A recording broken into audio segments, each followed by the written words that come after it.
ਸਤਿ ਸ਼੍ਰੀ ਅਕਾਲ ਜੀ। ਦੇਸ਼ ਪ੍ਰਦੇਸ਼ ਲਾਈਵ ਦੇਖ ਰਹੇ ਸਾਰੇ ਦਰਸ਼ਕਾਂ ਦਾ ਬਹੁਤ-ਬਹੁਤ ਸਵਾਗਤ। ਸ਼ੋਅ ਲਾਈਵ ਰਹੇਗਾ ਜੀ। ਤੁਸੀਂ ਗੱਲਬਾਤ ਕਰਨ ਲਈ, ਸਟੂਡੈਂਟ ਵੀਜ਼ਾ ਸੰਬੰਧੀ ਸਵਾਲ ਕਰਨ ਲਈ ਇਸ ਨੰਬਰ ਤੇ ਕਾਲ ਕਰ ਸਕਦੇ ਹੋ ਜਿਹੜਾ ਤੁਹਾਡਾ ਟੀਵੀ ਸਕਰੀਨ ਤੇ ਚੱਲ ਰਿਹਾ ਹੈ। ਤੁਹਾਡੇ ਹਰ ਸਵਾਲ ਦਾ ਜਵਾਬ ਦੇਣ ਲਈ ਐਕਸਪਰਟ ਨੂੰ ਸੱਦਾ ਦਿੱਤਾ ਗਿਆ ਹੈ। ਉਹਦੇ ਨਾਲ ਤੁਹਾਨੂੰ ਮਿਲਾ ਦਿੰਦੇ ਹਾਂ ਜਿਹੜੇ ਤੁਹਾਡੇ ਹਰ ਸਵਾਲ ਦਾ ਜਵਾਬ ਦੇਣਗੇ। ਉਹਨੇ ਜੀ ਗੁਰਪ੍ਰੀਤ ਜੀ, ਕ੍ਰੀਏਟਿਵ ਫਿਊਚਰ ਤੋਂ। ਗੁਰਪ੍ਰੀਤ ਜੀ ਬਹੁਤ-ਬਹੁਤ ਸਵਾਗਤ। Thank you Aman ji. ਸੋ ਹੁਣ ਤਾਂ ਵੀਜ਼ੇ ਕਾਫੀ ਆ ਰਹੇ ਨੇ ਜੀ। ਬੜੇ ਖਿਆਲ ਜ਼ਿਆਦਾ ਸਵਾਲ ਜਿਹੜੇ ਅੱਜ ਸਾਨੂੰ ਸੁਣਨ ਨੂੰ ਮਿਲ ਰਹੇ ਨੇ ਉਹਨੇ ਅਪਲਾਈ ਕਰਨਾ ਹੈ, ਸੀਟ ਮਿਲੇਗੀ ਕਿ ਨਹੀਂ, ਅਪਲਾਈ ਕੀਤਾ ਹੋਇਆ ਹੈ, ਆਫਰ ਨਹੀਂ ਆ ਰਹੀ, ਇੱਦਾਂ ਦੇ ਕਾਫੀ ਜਿਹੜੀਆਂ ਚੀਜ਼ਾਂ ਸੁਣਨ ਨੂੰ ਮਿਲ ਰਹੀਆਂ। ਸੋ ਕੀ ਚੇਂਜ ਦੇਖਦੇ ਹੋ ਜੀ ਪਿਛਲੇ ਸਮੇਂ 'ਚ ਹੁਣ ਦੀ ਕੁਐਰੀ ਦੇ ਵਿੱਚ ਚੇਂਜਸ ਕੀ ਆਈਆਂ? ਅਮਨ ਜੀ, ਪਹਿਲਾਂ ਬੱਚੇ ਦਾ ਰਿਜ਼ਲਟ ਨਹੀਂ ਆ ਰਿਹਾ ਸੀ। ਰਿਜ਼ਲਟ ਕਦੋਂ ਤੱਕ ਆਊਗਾ? ਫਾਈਲ ਵਿਡਰੋ ਕਰਾ ਲਈਏ ਜਾਂ ਸਾਨੂੰ ਹਜੇ ਰੁਕ ਜਾਣਾ ਚਾਹੀਦਾ ਹੈ, ਜਾਂ ਫਿਰ ਸਾਡਾ ਰਿਜ਼ਲਟ ਨੈਗੇਟਿਵ ਤਾਂ ਨਹੀਂ ਰਹੂਗਾ, ਪੋਜ਼ੀਟਿਵ ਆਊਗਾ?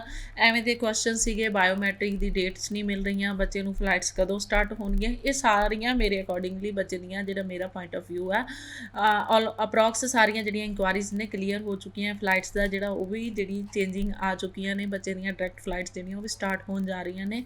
ਬਾਇਓਮੈਟ੍ਰਿਕਸ ਦੀ ਡੇਟ ਨੂੰ ਲੈ ਕੇ ਵੀ ਫਲੈਕਸੀਬਿਲਿਟੀ ਕਿਤੇ ਨਾ ਕਿਤੇ ਆਈ ਹੈ। ਔਰ ਦੂਸਰੀ ਗੱਲ ਹੈ, ਜਨਵਰੀ ਇਨਟੇਕ ਦੇ ਜਿਹੜੇ ਰਿਜ਼ਲਟਸ ਨੇ, ਹੋਪਫੁਲੀ ਬਹੁਤ ਅੱਛਾ, ਜਿਹੜਾ ਸਾਨੂੰ ਉਮੀਦ ਹੈ ਕਿ ਜਿਹੜਾ ਸਕਸੈਸ ਰੇਟ ਅੱਛਾ ਕੱਢ ਕੇ ਜਾਏਗਾ ਸਾਡਾ ਜਨਵਰੀ ਇਨਟੇਕ, ਔਰ ਜੋ ਬੱਚੇ ਦੀਆਂ ਉਮੀਦਾਂ ਉਹਨਾਂ 'ਤੇ ਪੂਰਾ ਉਤਰਿਆ ਜਾਊਗਾ ਜੀ। ਸੋ ਹੁਣ ਬੈਕ ਟੂ ਨਾਰਮਲ ਹੁੰਦਾ ਜਾਪਦਾ ਸਾਰਾ ਕੁਝ, ਤੇ ਵੀਜ਼ੇ ਵੂਜ਼ੇ ਵੀ ਕਾਫੀ ਆ ਰਹੇ ਆ। ਹੁਣ ਵੀਜ਼ਿਆਂ ਦੀ ਕੀ ਹੈ ਜੀ, ਕਿਹੜੇ ਪ੍ਰੋਫਾਈਲ ਦੇ ਵੀਜ਼ੇ ਜ਼ਿਆਦਾ ਆ ਰਹੇ? ਦੇਖੋ ਅਮਨ ਜੀ, ਕਦੀ ਵੀ ਮੈਂ ਇਸ ਪੁਆਇੰਟ ਆਫ ਵਿਊ ਨਾਲ ਨਹੀਂ ਦੇਖਦੀ ਕਿ ਕਿਹੜੇ ਪ੍ਰੋਫਾਈਲਸ 'ਤੇ ਵੀਜ਼ਾਸ ਜ਼ਿਆਦਾ ਆ ਰਹੇ ਨੇ। ਜਦੋਂ ਵੀਜ਼ਾ ਅਫਸਰ ਕਿਸੇ ਵੀ ਪ੍ਰੋਫਾਈਲ ਨੂੰ ਜਦੋਂ ਵੀਜ਼ਾ ਗ੍ਰਾਂਟ ਕਰਦਾ, ਓਵਰਆਲ ਪ੍ਰੋਫਾਈਲ ਦਾ ਵਿਊ ਲੈ ਕੇ ਔਰ ਓਵਰਆਲ ਪ੍ਰੋਫਾਈਲ ਨੂੰ ਜੈਨੂਇਨਟੀ 'ਤੇ ਤੁਹਾਡੀ ਜਿਹੜੀ ਵਿਊ ਲੈਣ ਤੋਂ ਬਾਅਦ ਵੀਜ਼ਾ ਗ੍ਰਾਂਟ ਕਰਦਾ ਹੈ। ਐਸਡੀਐਸ ਕੈਟਾਗਰੀਜ਼ 'ਤੇ ਵੀ ਵੀਜ਼ਾਸ ਆ ਰਹੇ ਨੇ, ਨੋਨ ਐਸਡੀਐਸ ਕੈਟਾਗਰੀ ਦੇ ਵੀ ਵੀਜ਼ਾ ਅਫਸਰ ਵੀਜ਼ਾ ਗ੍ਰਾਂਟ ਕਰ ਰਿਹਾ। ਦੂਸਰੀ ਗੱਲ ਹੈ, ਜਿਹੜਾ ਕਿ ਟੂਰਿਸਟ ਵੀਜ਼ਾ ਵੀ ਜਿਹੜੇ ਇਸ ਟਾਈਮ ਆ ਓਪਨ ਹੋ ਚੁੱਕੇ ਨੇ। ਜਿਹੜੇ ਬੱਚਿਆਂ ਮੇਰੇ ਖਿਆਲ ਇਹਦੇ 'ਚ ਵਿਜ਼ਟਰ ਵੀਜ਼ਾ ਜਿਹੜਾ ਫੈਮਿਲੀ ਰੀਯੂਨੀਅਨ ਲਈ ਓਪਨ ਕੀਤਾ ਗਿਆ, ਜਿਹਨਾਂ ਦੇ ਕੋਈ ਰਿਸ਼ਤੇਦਾਰ ਹੈਗੇ ਆ, ਹਾਂ ਦੋਸਤ ਜੀ, ਹੈਗੇ ਮੈਂ ਆ। ਉਹੀ ਬੋਲ ਰਹੀ ਸੀ। ਜਿਹੜੇ ਬੱਚਿਆਂ ਦੇ ਪੇਰੈਂਟਸ ਨੇ ਜਾਣਾ ਹੈ, ਜਾਂ ਕੋਈ ਇੱਥੇ ਹਸਬੈਂਡ ਜਾਂ ਵਾਈਫ, ਕਿਸੇ ਦੀ ਵੀ ਸਪਾਊਸ ਇੱਥੇ ਬੈਠਾ ਹੋਇਆ ਸੀਗਾ, ਉਹ ਜਾਣਾ ਚਾਹੁੰਦੇ ਨੇ ਵਿਜ਼ਟਰ ਵੀਜ਼ਾ 'ਤੇ ਉਹ ਆਪਣਾ ਅਪਲਾਈ ਕਰ ਸਕਦੇ ਨੇ, ਜਾ ਸਕਦੇ ਜੀ। ਕਾਲ ਵੀ ਲੈਣੇ ਜੀ। ਹੈਲੋ, ਚਲੋ ਸਤਿ ਸ਼੍ਰੀ ਅਕਾਲ ਸਰ। ਸਤਿ ਸ਼੍ਰੀ ਅਕਾਲ ਜੀ। ਸਰ ਮੇਰੀ ਨਾ ਕਿਊਬਿਕ ਫਾਈਲ ਚੱਕੀ ਸਰ, ਤੇ ਮੇਰੀ ਅੱਧੀ ਵਾਰ ਵੱਧ ਪੜਾਈ ਹੋ ਗਈ, ਹੁਣ ਆ ਗਈ ਹੈ ਰਿਫਿਊਜ਼ਲ, ਤੇ ਹੁਣ ਅੱਗੇ ਕੀ ਕਰਾਂ? ਮੈਨੂੰ ਸੁਜੈਸ਼ਨ ਦਿੱਤਾ ਜਾਵੇ। ਪ੍ਰੋਫਾਈਲ ਦੱਸ ਦਿਓ ਜੀ, ਕੀ ਸੀਗੀ ਤੁਹਾਡੀ ਪਹਿਲਾਂ ਜਦੋਂ ਅਪਲਾਈ ਕੀਤਾ ਸੀ? ਮੇਰੀ ਸਰ ਮੈਂ ਨਾ 2019 ਚ ਪਾਸ ਆਊਟ ਸੀ 12th, ਤੇ ਮੇਰੀ ਓਵਰਆਲ 6.5 ਬੈਂਡ ਹੀ, ਇੱਕ ਮੋਡਿਊਲ ਵਿੱਚ 5.5 ਤੇ ਤੇ ਮੈਂ 2014 ਜੁਲਾਈ 2020 ਮੇਰੀ ਫਾਈਲ ਲਾਂਚ ਹੋਈ ਸੀ ਐਮਬੈਸੀ ਵਿੱਚ। ਕਿਹੜੇ ਕਾਲਜ? ਅੰਦਰ ਮੇਰਾ ਸੀਡੀਆਈ ਕਾਲਜ ਮੌਂਟਰੀਅਲ। ਤੇ ਮੈਨੂੰ ਅੱਧੀ ਨਾਲ ਵੱਧ ਪੜਾਈ ਹੋ ਗਈ ਸਰ। +2 ਕਿਹੜੇ ਸਬਜੈਕਟ ਦੇ ਵਿੱਚ ਸੀ ਤੁਹਾਡੀ? ਕਮਰਸ ਦੇ ਵਿੱਚ ਹੀ ਮੇਰਾ ਕੋਰਸ ਸੀ ਫਾਈਨੈਂਸ਼ੀਅਲ ਮੈਨੇਜਮੈਂਟ। ਕਿੰਨੇ % ਨੰਬਰ ਸੀਗੇ ਤੁਹਾਡੇ? ਮੇਰੇ ਸਰ 64 ਸੀਬੀਐਸਈ। 64। ਮੈਨੂੰ ਇੱਥੇ ਬੱਚਾ ਦੇ ਨਾਲੋਂ ਵੱਧ ਪੜ੍ਹਾਈ ਸਮੈਸਟਰ ਵਾਈਜ਼ ਪੂਰੀ ਕਰ ਚੁੱਕਿਆ ਹੈ ਜੀ। ਉਹ ਕਨਫਿਊਜ਼ ਹੈ ਵੀ ਹੁਣ ਮੇਰੀ ਰਿਫਿਊਜ਼ਲ ਆ ਗਈ ਜੀ। ਕੀ ਕਰਨਾ ਚਾਹੀਦਾ? ਦੇਖੋ ਅਮਨ ਜੀ, ਇਸ ਟਾਈਮ ਵੀਜ਼ਾ ਅਫਸਰ ਨੇ ਸਾਨੂੰ ਰਿਫਿਊਜ਼ਲ ਦਾ ਕੀ ਰੀਜ਼ਨ ਦਿੱਤਾ, ਸਭ ਤੋਂ ਪਹਿਲਾਂ ਅਸੀਂ ਉਹਦੇ 'ਤੇ ਫੋਕਸ ਕਰਾਂਗੇ। ਸੈਕੰਡਰੀ, ਤੁਸੀਂ ਜਿਹੜੀ ਆਪਣੀ ਐਜੂਕੇਸ਼ਨ ਜਿੰਨੇ ਵੀ ਤੁਸੀਂ ਮੰਥ ਲਗਾ ਚੁੱਕੇ ਹੋ 1 ਈਅਰ ਜਾਂ ਹਾਫ ਈਅਰ ਤੁਸੀਂ ਲਗਾ ਚੁੱਕੇ ਹੋ, ਉਹਦੇ ਨੇ ਰੈਲੇਵੈਂਟ ਅਸੀਂ ਕੋਰਸ ਦੇਖਾਂਗੇ ਆਪਣਾ ਦੂਸਰੇ ਕਾਲਜ ਦੇ ਵਿੱਚ, ਜਿੱਥੇ ਵੀ ਤੁਸੀਂ CDI ਨੂੰ ਛੱਡ ਕੇ ਜੇ ਤੁਸੀਂ ਹੋਰ ਕਾਲਜ ਦੇ ਵਿੱਚ ਅਪਲਾਈ ਕਰਨਾ ਚਾਹੁੰਦੇ ਹੋ, ਜੇ ਤੁਸੀਂ CDI ਦੀ ਦੁਬਾਰਾ ਜਨਵਰੀ ਇਨਟੇਕ ਦੀ ਆਫਰ ਲੈਟਰ ਮੰਗਾ ਕੇ ਉਸੇ ਕੋਰਸ ਦੇ ਵਿੱਚ ਕਾਲਜ, ਤੁਹਾਡਾ ਵੀਜ਼ਾ ਅਫਸਰ ਨੂੰ ਜਸਟੀਫਾਈ ਕਰੂਗਾ ਕਿ ਮੇਰੇ ਬੱਚੇ ਨੇ ਇੱਥੇ ਇੰਨਾ ਟਾਈਮ ਕਲਾਸਿਸ ਲਾ ਲਈਆਂ ਸੀਗੀਆਂ।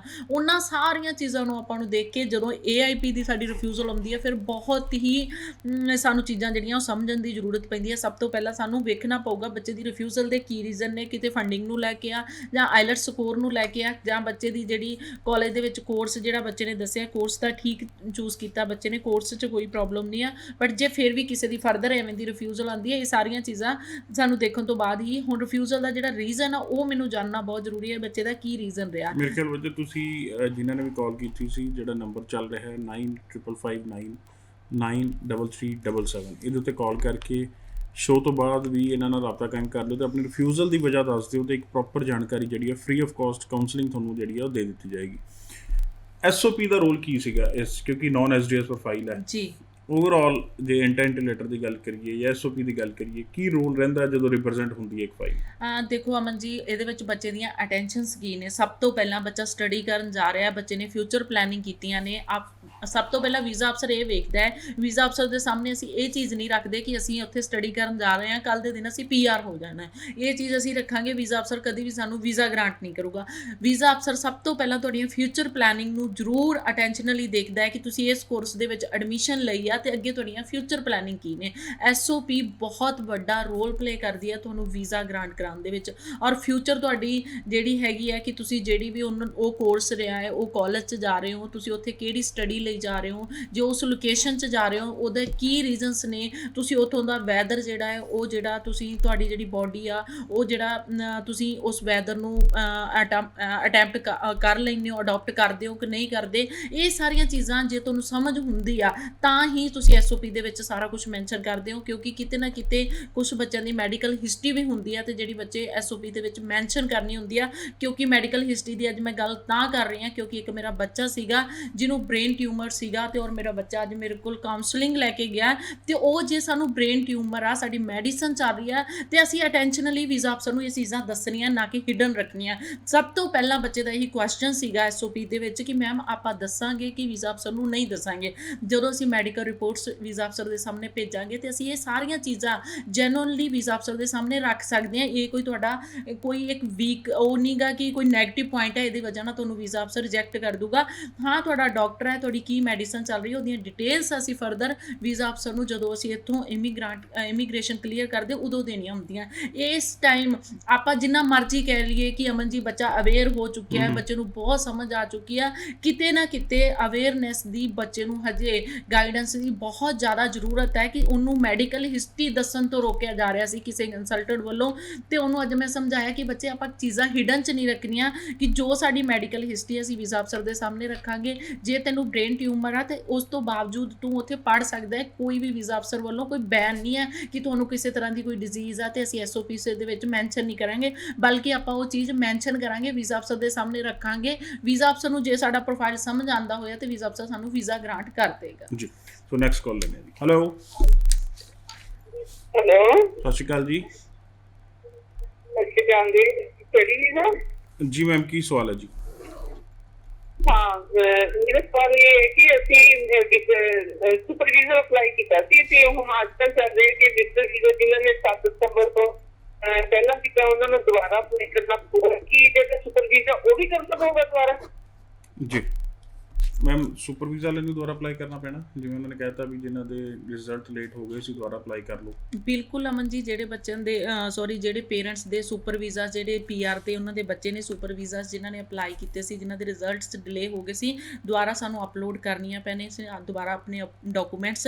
ਜਿਹੜੇ ਵੀ ਤੁਸੀਂ ਕੰਸਲਟੈਂਟ ਦੇ ਥਰੂ ਜਾਂ ਕਿਸੇ ਵੀ ਕੰਪਨੀ ਦੇ ਥਰੂ ਅਪਲਾਈ ਕੀਤਾ, ਇੱਕ ਵਾਰ ਉਹਨਾਂ ਨਾਲ ਜ਼ਰੂਰ ਕੰਸਲਟ ਕਰੋ ਕਿ ਤੁਸੀਂ ਕਦੋਂ ਅਪਲਾਈ ਕੀਤਾ ਸੀਗਾ ਔਰ ਕਿਵੇਂ ਅਪਲਾਈ ਕੀਤਾ ਸੀ, ਕਿਉਂਕਿ ਉਹ ਤੁਹਾਡੇ ਸਾਰੇ ਡਾਕੂਮੈਂਟਸ ਉਹਨਾਂ ਦੇ ਕੋਲ ਅਵੇਲੇਬਲ ਹੋਣਗੇ। ਤੇ ਜੇ ਤੁਹਾਡੇ ਕੋਲ ਸਾਰੇ ਡਾਕੂਮੈਂਟਸ ਤੁਹਾਨੂੰ ਪਤਾ ਨੇ ਕਿ ਅਸੀਂ ਕੀ ਲਾਏ ਸੀ, ਅਸੀਂ ਦੁਬਾਰਾ ਉਹਨੂੰ ਜੇ ਸਾਡੇ ਕੋਲ ਤੁਸੀਂ ਲਗਵਾਉਣਾ ਚਾਹੁੰਦੇ ਜਾਂ ਅਦਰ ਕੰਪਨੀਜ਼ ਤਾਂ ਹੀ ਜਾਓ। ਜੇ ਦੂਜਾ ਬੰਦਾ ਤੁਹਾਡੀ ਫਾਈਲ ਨਹੀਂ ਲਾ ਰਿਹਾ, ਪਰ ਜਿਹਦੇ ਤੋਂ ਤੁਸੀਂ ਪਹਿਲਾਂ ਫਾਈਲ ਲਾਈ ਸੀ ਔਰ ਤੁਹਾਡਾ ਰਿਜ਼ਲਟ ਨਹੀਂ ਆਇਆ, ਉਹਦੇ ਕੋਲ ਦੁਬਾਰਾ ਜਾਓ, ਤੁਹਾਡੀ ਫਾਈਲ ਦੁਬਾਰਾ ਲਾਂਚ ਕਰੇ ਤਾਂ ਕਿ ਕੁਝ ਚੀਜ਼ਾਂ ਮਿਸਮੈਚ ਨਾ ਹੋਣ। ਜੀ। ਸੋ ਕੋਈ ਵੀ ਮਨ ਦੇ ਵਿੱਚ ਸਵਾਲ ਆਉਂਦਾ ਜੀ, ਬਿਲਕੁਲ ਤੁਸੀਂ ਸ਼ੋਅ ਦੇ ਵਿੱਚ ਤਾਂ ਸਾਂਝਾ ਕਰ ਹੀ ਸਕਦੇ ਹੋ। ਸ਼ੋਅ ਤੋਂ ਬਾਅਦ ਕ੍ਰੀਏਟਿਵ ਫਿਊਚਰ ਦੀ ਟੀਮ ਤੁਹਾਡੀ ਹੈਲਪ ਕਰਨ ਲਈ ਤਿਆਰ ਹੈ। ਤੁਸੀਂ ਤਾਂ ਵੀ ਉਹਨਾਂ ਨੂੰ ਕਾਲ ਕਰਕੇ ਆਪਣੇ ਜਿਹੜੇ ਸਵਾਲ ਆ ਉਹ ਕਰ ਸਕਦੇ ਹੋ। ਜਿਹੜੇ ਬੱਚੇ ਹੁਣ ਅਪਲਾਈ ਕਰਨਾ ਚਾਹੁੰਦੇ ਨੇ ਜੈਨ ਇਨਟੇਕ ਲਈ, ਜੀ, ਕੀ ਚਾਂਸਸ ਨੇ? ਕਿਉਂਕਿ ਜ਼ਿਆਦਾਤਰ ਇਹ ਕਿਹਾ ਜਾ ਰਿਹਾ ਵੀ ਬੜੀ ਜਲਦੀ ਫਿਲ ਹੁੰਦਾ ਜਾ ਰਿਹਾ ਜੈਨ ਇਨਟੇਕ ਵੀ। ਬਿਲਕੁਲ ਅਮਨ ਜੀ, ਫਿਲ ਤਾਂ ਹੁੰਦਾ ਜਾ ਰਿਹਾ, ਲਿਮਟਿਡ ਸੀਟਸ ਰਹਿ ਗਈਆਂ ਨੇ ਸਾਡੇ ਕੋਲ। ਜੇ ਆਪਾਂ ਕਾਲਜਸ ਦੀ, ਯੂਨੀਵਰਸਿਟੀ ਦੀ ਗੱਲ ਕਰੀਏ, ਜੇ ਇਸ ਟਾਈਮ ਸਾਡੇ ਕੋਲ ਬੱਚਾ ਚੁਆਇਸ ਮੰਗਦਾ ਤੇ ਮੇ ਵੀ ਅਸੀਂ ਚੁਆਇਸ ਨਹੀਂ ਦੇ ਪਾ ਰਹੇ ਬੱਚਿਆਂ ਨੂੰ। ਔਰ ਜਿਹੜੇ ਰਿਜ਼ਲਟਸ ਨੇ ਅੱਛੇ ਆ ਰਹੇ ਨੇ, ਕਿਉਂਕਿ ਬੱਚਿਆਂ ਦਾ ਮੇਨਲੀ ਕੁਐਸਚਨ ਇਹੀ ਹੁੰਦਾ ਕਿ ਮੈਮ ਜਨਵਰੀ ਇਨਟੇਕ ਦੇ ਰਿਜ਼ਲਟ ਜਿਹੜੇ ਨੇ, ਵੀਜ਼ਾ ਸਕਸੈਸ ਰੇਟ ਕਿਵੇਂ ਦਾ ਆ ਰਿਹਾ। ਵੀਜ਼ਾ ਸਕਸੈਸ ਰੇਟ ਦੀ ਮੈਂ ਕਦੀ ਵੀ ਗੱਲ ਨਹੀਂ ਕਰਦੀ, ਕਿਉਂਕਿ ਹਰ ਬੰਦੇ ਦੀ ਪ੍ਰੋਫਾਈਲ ਦੇ ਉੱਤੇ ਡਿਪੈਂਡ ਹੁੰਦਾ ਹੈ ਵੀਜ਼ਾਸ ਦੇ ਜਿਹੜੇ ਸਕਸੈਸ ਰੇਟ ਹੈ ਤੁਹਾਡੇ ਜਾਂ ਸਾਡੇ ਅਕੋਰਡਿੰਗਲੀ ਅੱਛੇ ਨੇ, ਕਿਉਂਕਿ ਪਿੱਛੇ ਜੇ ਰਿਫਿਊਜ਼ਲ ਜੋ ਮਾਹੌਲ ਬਣਿਆ ਸੀ ਉਸ ਤੋਂ ਬਹੁਤ ਬੈਟਰ ਟਾਈਮ ਚੱਲ ਰਿਹਾ ਹੈ ਤੇ ਜਨਵਰੀ ਇਨਟੇਕ ਫੁੱਲਫਿਲ ਹੁੰਦਾ ਜਾ ਰਿਹਾ। ਬਹੁਤ ਸ਼ਾਰਟ ਜਿਹੜੀਆਂ ਲਿਮਟਿਡ ਸੀਟਸ ਸਾਡੇ ਕੋਲ ਅਵੇਲੇਬਲ ਨੇ। ਜਿਹੜੇ ਬੱਚੇ ਨੇ ਅਪਲਾਈ ਕਰਨਾ ਉਹ ਜਨਵਰੀ ਲਈ ਅਪਲਾਈ ਕਰ ਲਏ। ਫਰਦਰ 15-20 ਦਿਨ ਵਿੱਚ ਜਿਹੜਾ ਮਈ ਇਨਟੇਕ ਵੀ ਓਪਨ ਹੋਣ ਜਾ ਰਿਹਾ ਹੈ। ਮਈ ਇਨਟੇਕ ਓਪਨ ਹੋਣ ਦਾ ਮਤਲਬ ਇਹੀ ਹੈ ਕਿ ਜਨਵਰੀ ਇਨਟੇਕ ਫੁੱਲਫਿਲ ਹੋ ਚੁੱਕਿਆ ਹੈ ਤੇ ਬੱਚੇ ਆਪਣੀਆਂ ਮਈ ਇਨਟੇਕ ਦੀਆਂ ਕੰਡੀਸ਼ਨਲ ਆਫਰ ਲੈਟਰ ਮੰਗਾ ਕੇ ਰੱਖ ਲੈਣ। ਜੀ। ਸੋ ਬੇਸਿਕਲੀ ਹੁੰਦਾ ਕੀ ਹੈ, ਜਦੋਂ ਬੱਚੇ ਅਪਲਾਈ ਕਰਦੇ ਨੇ ਉਹ ਥੋੜਾ ਲੇਟ ਹੁੰਦਾ ਜਾਂਦਾ ਤੇ ਨੇੜੇ ਆ ਕੇ ਕੰਪਰੋਮਾਈਜ਼ ਤੱਕ ਹੋਣ ਲੱਗ ਜਾਂਦਾ ਵੀ ਚਲੋ ਆਹ ਨਹੀਂ ਮਿਲਦਾ ਕੋਰਸ ਲੱਗੋ। ਹਾਂਜੀ, ਉਹੀ ਮੈਂ ਕਿਹਾ ਚੁਆਇਸ ਆਫ ਲੋਕੇਸ਼ਨ ਨਹੀਂ ਮਿਲੂਗੀ ਬੱਚੇ ਨੂੰ, ਚੁਆਇਸ ਆਫ ਕੋਰਸ ਵੀ ਹੋ ਸਕਦਾ ਨਾ ਮਿਲ ਸਕੇ। ਇਸ ਕਰਕੇ ਲਿਮਟਿਡ ਸੀਟਸ ਨੇ। ਅੱਗੇ ਜਾ ਕੇ ਇਸ ਚੀਜ਼ਾਂ ਨੂੰ ਹੋਰ ਆਪਾਂ ਦੇਖਿਆ ਜਾਊਗਾ ਤੇ ਬਿਲਕੁਲ ਹੀ ਸਾਡੇ ਕੋਲ ਆਪਸ਼ਨ ਨਹੀਂ ਬਚਣੀ ਜਨਵਰੀ ਇਨਟੇਕ ਲਈ। ਜਿੰਨੇ ਵੀ ਅਪਲਾਈ ਕਰਨਾ ਆਪਣੇ ਕੋਲ 10 ਤੋਂ 15 ਦਿਨ ਹੈ, 15 ਦਿਨ ਦੇ ਵਿੱਚ ਆਪਾਂ ਅਪਲਾਈ ਕਰ ਲਈਏ, ਇਸ ਤੋਂ ਡਿਲੇ ਨਾ ਹੋਈਏ। ਪਹਿਲੀ ਗੱਲ ਤਾਂ ਆਪਾਂ 15 ਦਿਨ ਵੀ ਕਿਉਂ ਲੈਣੇ ਆ ਜੇ ਬੱਚੇ ਦਾ ਕੋਈ ਆਈਲੈਟਸ ਦਾ ਟੈਸਟ ਜਿਹੜਾ ਉਹ ਰਹਿੰਦਾ ਹੈ ਜਾਂ ਰਿਜ਼ਲਟ ਆਉਣ ਵਾਲਾ ਜਾਂ ਘੱਟ ਆਈਲੈਟਸ ਸਕੋਰ ਹੈ, ਬੱਚਾ ਚਾਹੁੰਦਾ ਹੈ ਕਿ ਮੈਂ ਅਪਲਾਈ ਕਰਾਂ ਕਿ ਨਾ ਕਰਾਂ, ਮੈਂ ਆਈਲੈਟਸ ਤਰ੍ਹਾਂ ਵਧਾ ਲਵਾਂ। ਤੁਸੀਂ ਬਿਲਕੁਲ ਆਪਣਾ ਆਈਲੈਟਸ ਦਾ ਪੇਪਰ ਦੇ ਸਕਦੇ ਹੋ, ਬਟ ਆਪਣੀ ਨਾਲ ਦੇ ਨਾਲ ਪੈਰਲਲ ਤੁਸੀਂ ਆਪਣੀ ਜਿਹੜੀ ਆਫਰ ਲੈਟਰ ਉਹ ਜ਼ਰੂਰ ਮੰਗਾ ਕੇ ਰੱਖ ਲਓ ਜੀ। ਸੋ ਗੱਲਬਾਤ ਹੋ ਰਹੀ ਹੈ ਜੀ ਸਟੂਡੈਂਟ ਵੀਜ਼ਾ ਬਾਰੇ। ਸਵਾਲ ਜਵਾਬ ਤੁਸੀਂ ਕਰਨ ਲਈ ਇਸੇ ਸ਼ੋਅ ਦੇ ਵਿੱਚ ਕਾਲ ਕਰ ਸਕਦੇ ਹੋ। ਹੈਲੋ, ਸਤਿ ਸ਼੍ਰੀ ਅਕਾਲ ਜੀ।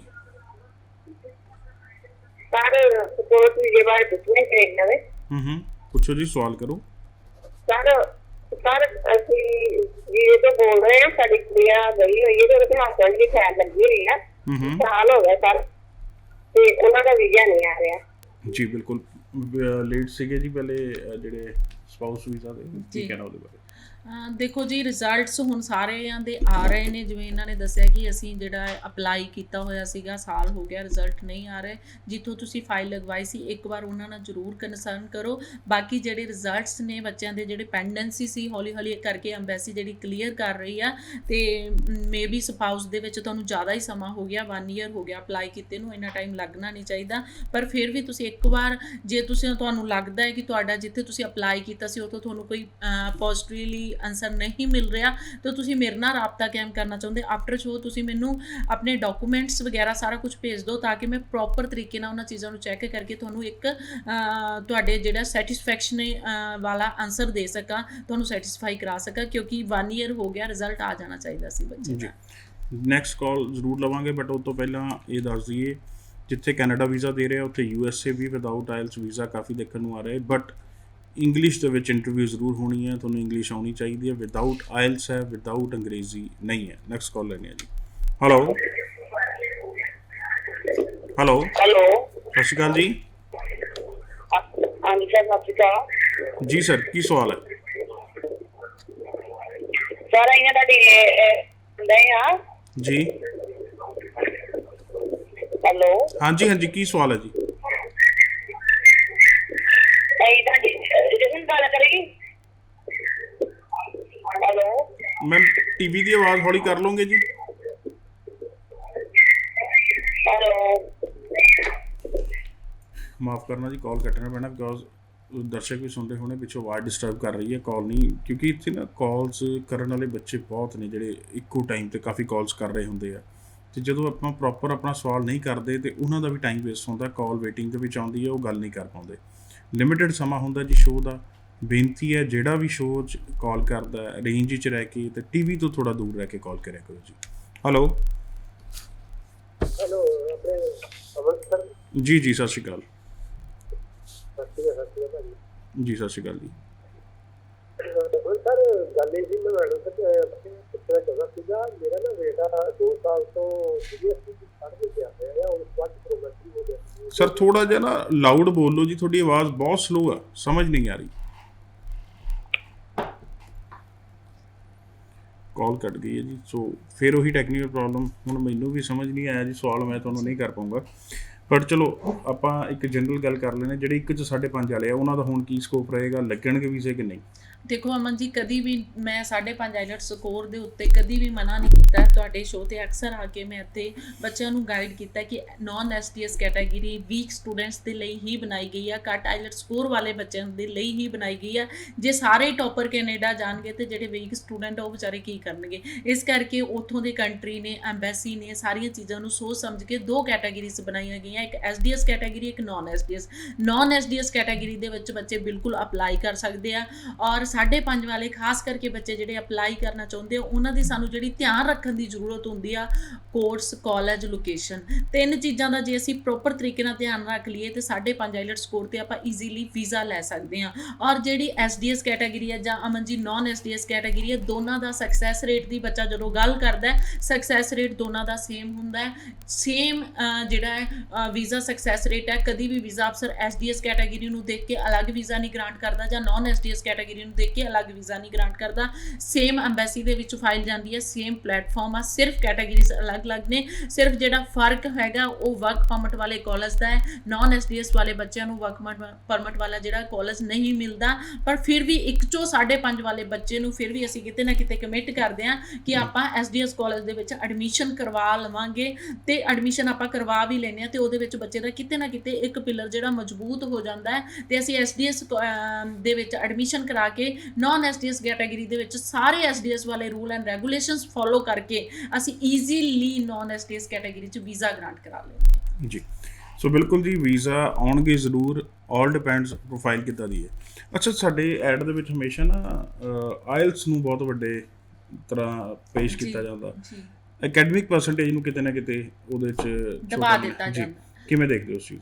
ਦੇਖੋ ਅਮਨ ਜੀ, ਮੈਂ ਇਕੱਲੇ ਅਕੈਡਮਿਕ ਪਰਸੈਂਟੇਜ ਤੇ ਨਹੀਂ ਜਾਂਦੀ, ਇਕੱਲੇ ਆਈਲੈਟ ਸਕੋਰ ਤੇ ਨਹੀਂ, ਕਿਉਂਕਿ ਵੀਜ਼ਾ ਅਫਸਰ ਨੇ ਜੇ ਸਿਰਫ ਆਈਲੈਟ ਸਕੋਰ ਔਰ ਤੁਹਾਡੇ ਅਕੈਡਮਿਕ ਪਰਸੈਂਟੇਜ ਦੇ ਉੱਤੇ ਹੀ ਵੀਜ਼ਾ ਗ੍ਰਾਂਟ ਕਰਨਾ ਹੋਵੇ ਤੇ ਬਾਕੀ ਜਿਹੜਾ ਤੁਹਾਡੇ ਕੋਲੋਂ GIC ਲਿਆ ਜਾਂਦਾ ਹੈ, ਤੁਹਾਡੀ ਟਿਊਸ਼ਨ ਫੀਸ ਪੇ ਕੀਤੀ ਜਾਂਦੀ ਹੈ, ਤੁਹਾਡੀ ਬੈਂਕਿੰਗ ਲਈ ਜਾਂਦੀ ਹੈ, SOP ਮੰਗੀ ਜਾਂਦੀ ਹੈ ਤੁਹਾਡੇ ਕੋਲੋਂ ਵੀਜ਼ਾ ਅਫਸਰ ਵੱਲੋਂ, ਔਰ ਤੁਹਾਡੀ ਕੋਰਸ ਕਾਲਜ ਲੋਕੇਸ਼ਨ ਮੰਗੀ ਜਾਂਦੀ ਹੈ, ਉਹ ਚੀਜ਼ਾਂ ਸਾਰੀਆਂ ਮੈਟਰ ਕਰਦੀਆਂ। ਇਕੱਲੇ ਆਈਲੈਟ ਸਕੋਰ ਕਰਕੇ ਵੀਜ਼ਾ ਗ੍ਰਾਂਟ ਨਹੀਂ ਹੁੰਦਾ। ਪਰਸੈਂਟੇਜ ਜੀ ਉਹਦੀ ਪਰਸੈਂਟੇਜ ਤੁਹਾਡੀ ਜਿਹੜੀ ਅਕੈਡਮਿਕ ਉਹ ਆਪਣੀ ਜਗ੍ਹਾ ਕੰਮ ਕਰਦੀ ਆ, ਬਾਕੀ ਜਿਹੜੇ ਡਾਕੂਮੈਂਟਸ ਉਹ ਆਪਣੀ ਜਗ੍ਹਾ ਕੰਮ ਕਰਦੇ ਆ। ਇਕੱਲੇ ਆਈਲੈਟ ਸਕੋਰ ਕਰਕੇ ਜੇ ਵੀਜ਼ਾ ਗ੍ਰਾਂਟ ਹੋਣਾ ਹੁੰਦਾ ਹੋਵੇ ਤੇ ਆਈਲੈਟਸ ਕਰੋ ਤੇ ਕੈਨੇਡਾ ਜਾਓ ਤੇ ਜਿਹੜਾ ਅਪਲਾਈ ਕਰਨ ਦਾ ਇੰਨਾ ਜਿਹੜੇ ਆਪਾਂ ਡਾਕੂਮੈਂਟਸ ਇਕੱਠੇ ਕਰਦੇ ਆ, ਇੰਨੀਆਂ ਚੀਜ਼ਾਂ ਇਕੱਠੀਆਂ ਕਰਕੇ ਵੀਜ਼ਾ ਅਫਸਰ ਦੇ ਸਾਹਮਣੇ ਰੱਖਦੇ ਆ, ਮੈਨੂੰ ਨਹੀਂ ਲੱਗਦਾ ਉਹਨਾਂ ਦੀ ਫਿਰ ਕੋਈ ਜ਼ਰੂਰਤ ਰਹੂਗੀ। ਇਸ ਕਰਕੇ ਬਾਰ-ਬਾਰ ਆਈਲੈਟ ਸਕੋਰ ਨੂੰ ਟਾਰਗੇਟ ਕੀਤਾ ਜਾਂਦਾ, ਪਰ ਮੇਰੀ ਕੰਪਨੀ ਵੱਲੋਂ ਆਈਲੈਟ ਸਕੋਰ ਨੂੰ ਟਾਰਗੇਟ ਨਹੀਂ ਕੀਤਾ ਜਾਂਦਾ। ਸਾਰੀ ਬੱਚੇ ਦੀ ਪ੍ਰੋਫਾਈਲ ਨੂੰ ਸਮਝਿਆ ਜਾਂਦਾ, ਪ੍ਰੋਪਰ ਬੱਚੇ ਦੀ ਪ੍ਰੋਫਾਈਲ ਦਾ ਵਿਊ ਲਿਆ ਜਾਂਦਾ ਹੈ, ਉਸ ਤੋਂ ਬਾਅਦ ਬੱਚੇ ਨੂੰ ਅਸੈਸਮੈਂਟ ਦਿੱਤੀ ਜਾਂਦੀ ਹੈ, ਫਿਰ ਅਸੀਂ ਵੀਜ਼ਾ ਸਕਸੈਸ ਰੇਟ ਤੇ ਆਉਂਦੇ ਹਾਂ। ਜਿੰਨਾ ਚਿਰ ਅਸੀਂ ਪ੍ਰੋਫਾਈਲ ਨੂੰ ਨਹੀਂ ਸਮਝਾਂਗੇ ਉਹਨਾਂ ਚਿਰ ਅਸੀਂ ਵੀਜ਼ਾ ਸਕਸੈਸ ਰੇਟ ਦੀ ਗੱਲ ਨਹੀਂ ਕਰ ਸਕਦੇ। ਜੀ, ਨੈਕਸਟ ਕਾਲ ਲੈਣੇ ਜੀ। ਹੈਲੋ ਅੰਮ੍ਰਿਤਸਰ ਜੀ। ਜੀ ਸਰ, ਸਤਿ ਸ਼੍ਰੀ ਅਕਾਲ। ਅਸੀਂ ਪਹਿਲਾਂ ਫੋਨ ਕਰ ਸਕਦੇ ਸਰ? ਜੀ ਜੀ ਠੀਕ ਹੈ ਸਰ। ਜੀ ਹੁਣ ਠੀਕ ਹੈ ਜੀ, ਪੁੱਛੋ ਸਵਾਲ। ਹਾਂ ਸਰ, ਰਿਕੁਐਸਟ ਹੈ ਜੀ ਸਰ, ਮੇਰਾ ਨਾ ਇਹ ਬੇਟਾ 2 ਸਾਲ ਤੋਂ GST ਕੱਢ ਗਿਆ ਹੋਇਆ ਆ, ਕਿ ਅਸੀਂ ਮਾਂ ਪਿਓ ਜਾਂ ਕਿ ਮੈਨੂੰ ਬੈਂਕ ਵਾਸਤੇ ਹੁਣ ਸਹੀ ਸਮਾਂ ਅਸੀਂ ਅਪਲਾਈ ਕਰ ਸਕਦੇ ਹਾਂ? 2 ਸਾਲ ਪਹਿਲਾਂ ਕਿੱਥੇ ਗਏ ਆ ਜੀ ਪੜ੍ਹਨ? GST CBU ਜਾਂ ਨੋਵਾ ਸਕੋਸ਼ੀਆ ਜੀ। ਨੋਵਾ ਸਕੋਸ਼ੀਆ CBU, ਬਿਲਕੁਲ ਜੀ। ਤੁਸੀਂ ਹਲੇ 2 ਸਾਲ 'ਚ ਅਪਲਾਈ ਨਹੀਂ ਕੀਤਾ ਆਪਣਾ? ਨਹੀਂ, ਬਿਲਕੁਲ ਨਹੀਂ ਕੀਤਾ ਜੀ। ਜੀ ਮੈਮ, ਕੀ ਕਹਿਣਾ ਜੀ? 2 ਸਾਲ ਹੋ ਗਏ ਬੱਚੇ ਨੂੰ ਨੋਵਾ ਸਕੋਸ਼ੀਆ ਗਏ ਜੀ CBU ਦੇ ਵਿੱਚ। ਓਕੇ, ਤੇ ਹੁਣ ਪੇਰੈਂਟਸ ਨੇ ਜੀ ਜੀ ਬਿਲਕੁਲ ਜਾ ਸਕਦੇ ਹੋ। 2 ਸਾਲ ਹੋ ਗਿਆ, ਤੁਸੀਂ ਬਲਕਿ 6 ਮਹੀਨੇ ਬਾਅਦ ਵੀ ਜਾ ਸਕਦੇ ਹੋ ਤੇ ਇਹ ਸਹੀ ਸਮਾਂ ਹੈ, ਤੁਸੀਂ ਅਪਲਾਈ ਕਰ ਸਕਦੇ ਹੋ। ਜੇ ਤੁਸੀਂ ਸਾਡੇ ਥਰੂ ਕੋਈ ਵੀ ਅਸੈਸਮੈਂਟ ਲੈਣਾ ਚਾਹੁੰਦੇ ਹੋ, ਕਿਵੇਂ ਅਪਲਾਈ ਕਰਨਾ, ਕੀ ਚੈੱਕਲਿਸਟ ਚਾਹੀਦੀ ਆ, ਤੁਸੀਂ ਆਫਟਰ ਸ਼ੋ ਸਾਡੇ ਨੰਬਰਾਂ ਤੇ ਕਾਲ ਕਰ ਲਓ, ਤੁਹਾਨੂੰ ਚੈੱਕਲਿਸਟ ਪ੍ਰੋਵਾਈਡ ਕਰ ਦਿੱਤੀ ਜਾਊਗੀ, ਕੀ ਡਾਕੂਮੈਂਟਸ ਚਾਹੀਦੇ ਆ ਕਿ ਆਪਾਂ ਅਪਲਾਈ ਕਰਨ ਦੇ ਲਈ, ਤੇ ਤੁਸੀਂ ਅਪਲਾਈ ਕਰ ਸਕਦੇ ਹੋ ਐਲੀਜੀਬਲ ਹੋ ਇਸ ਟਾਈਮ ਜੀ। ਸੋ ਮਨ ਦੇ ਵਿੱਚ ਕੋਈ ਵੀ ਸਵਾਲ ਹੈ ਜੀ, ਤੁਸੀਂ ਵੀ ਸਾਂਝਾ ਕਰ ਸਕਦੇ ਹੋ। ਜ਼ਰੂਰੀ ਨਹੀਂ ਇਸ ਸ਼ੋਅ ਦੇ ਵਿੱਚ ਕਾਲ ਨਹੀਂ ਚੱਕੀ ਜਾਂਦੀ, ਕਈ ਵਾਰੀ ਹੁੰਦਾ ਇੱਕੋ ਸਮੇਂ 'ਚ ਕਈ ਕਾਲਸ ਆਉਂਦੀਆਂ ਨੇ, ਇੱਕੋ ਹੀ ਅਸੀਂ ਸੁਣ ਪਾਉਂਦੇ ਹਾਂ, ਬਟ ਇਹਨਾਂ ਦੀ ਟੀਮ ਤੁਹਾਨੂੰ ਬੈਕ ਕਾਲ ਕਰਕੇ ਵੀ ਪ੍ਰੋਪਰਲੀ ਜਾਣਕਾਰੀ ਜਿਹੜੀ ਹੈ free of cost counselling the provide ਕਰਾਏਗੀ। Next call ਹੈ। ਹੈਲੋ ਸਰ, ਫੋਨ ਕਰ ਸਕਦੇ ਸਰ? Sorry sir. ਜੀ ਸਰ, ਉਹਨਾਂ ਨੇ ਜਵਾਬ ਦੇ ਦਿੱਤਾ ਜੀ, ਤੁਸੀਂ ਅਪਲਾਈ ਕਰ ਸਕਦੇ ਹੋ। ਸਰ ਆਪਾਂ ਨੂੰ ਕਿੰਨੀ ਚਾਹੀਦੀ ਸਾਨੂੰ, ਕਿਆ ਮਤਲਬ ਇਹਨੂੰ ਟਾਈਮ ਕਿੰਨਾ ਕੁ ਲੱਗਦਾ ਹੈ? ਸਰ ਤੁਸੀਂ ਨਾ ਜੀ ਸ਼ੋਅ ਤੋਂ ਬਾਅਦ ਇਸੇ ਨੰਬਰ ਤੇ ਕਾਲ ਕਰ ਰਹੇ ਹੋ, free of cost counselling the service ਜਿਹੜੀ ਹੈ ਤੁਸੀਂ ਇਹਨਾਂ ਤੋਂ ਲੈ ਸਕਦੇ ਹੋ। Sir thank you. ਮੈਂ ਤੁਹਾਡੇ ਨਾਲ ਦੱਸਿਆ ਸੀਗਾ, ਚਲੋ ਕੋਈ ਗੱਲ ਨਹੀਂ। ਐਕਚੁਅਲ ਹਰ ਕੋਈ ਜਾਣਨਾ ਚਾਹੁੰਦਾ, ਅਸੀਂ ਇਸ ਚੀਜ਼ ਨੂੰ ਸਮਝਦੇ ਹਾਂ, ਬਟ ਨਾ ਤੁਸੀਂ ਸਾਡੀ ਇੱਕ ਮਜਬੂਰੀ ਸਮਝੋ। ਇੱਕੋ ਟਾਈਮ 'ਤੇ ਨਾ ਜੀ ਬੜੇ ਸਟੂਡੈਂਟ ਕਾਲ ਕਰ ਰਹੇ ਆ, ਤੋ ਸਾਨੂੰ ਹੁੰਦਾ ਵੱਧ ਤੋਂ ਵੱਧ ਕਾਲਸ ਲੈ ਲਈਏ। ਜੇ ਸਪੈਸ਼ਲ ਗੈਸਟ ਨੂੰ ਵੀ ਉਹਨਾਂ ਦੇ ਆਫਿਸ ਤੋਂ ਬੁਲਾਇਆ ਤੇ ਉਹਦਾ ਲਾਹਾ ਵੱਧ ਤੋਂ ਵੱਧ ਹਰ ਬੱਚੇ ਨੂੰ ਦੇ ਦਈਏ। ਹੈਲੋ ਹੈਲੋ, ਸਤਿ ਸ਼੍ਰੀ ਅਕਾਲ ਜੀ। ਸਤਿ ਸ਼੍ਰੀ ਅਕਾਲ ਸਰ, ਗੁੱਡ ਆਫਟਰਨੂਨ ਸਰ। ਸਮਝ ਸਮਝਾਉਂਦਾ ਹੈ ਡਾਕਟਰ ਜੀ ਸਰ। ਸਰ ਮੈਂ ਤਾਂ ਇੱਕ ਐਪ ਦੇਖੀ ਸੀ, ਮੈਂ ਇਹ ਪੁੱਛਣਾ ਸੀ ਕਿ ਮੈਂ ਨਾ ਕੈਨੇਡਾ ਦੀ ਫਾਈਲ ਆਈ ਸੀ ਜਨਵਰੀ ਦੇ ਤੱਕ 2001 ਜਨਵਰੀ 90 ਹੈ। ਸਰ ਮੇਰੇ ਏਜੰਟ ਨੇ ਨਾ ਮਤਲਬ ਕਿ ਮੇਰੀ ਰਿਫਿਊਜ਼ਲ ਲੱਗ ਗਈ ਸੀ ਤੇ ਮੇਰੇ ਏਜੰਟ ਦੇ ਨਾਮ ਮੈਂ ਐਪਲੀਕੇਸ਼ਨ ਨੰਬਰ ਦਿੱਤਾ ਨਾ, ਯੂਨੀਵਰਸਿਟੀ ਨੰਬਰ ਦਿੱਤਾ ਹੈ, ਤੇ ਅਸੀਂ ਚੈੱਕ ਰਿਫਿਊਜ਼ਲ ਲੈਟਰ ਦੇ ਬਾਅਦ ਕਰ ਸਕਦੇ ਹਾਂ ਕੋਈ ਕਾਰਨ? ਮਤਲਬ ਤੁਹਾਨੂੰ ਇਹ ਹੈ ਵੀ ਫਾਈਲ ਵੀ ਲੱਗੀ ਹੈ ਕਿ ਨਹੀਂ ਲੱਗੀ? ਹਾਂਜੀ, ਬਸ ਇਹ ਨਹੀਂ ਚੈੱਕ ਕਰ ਪਾਇਆ।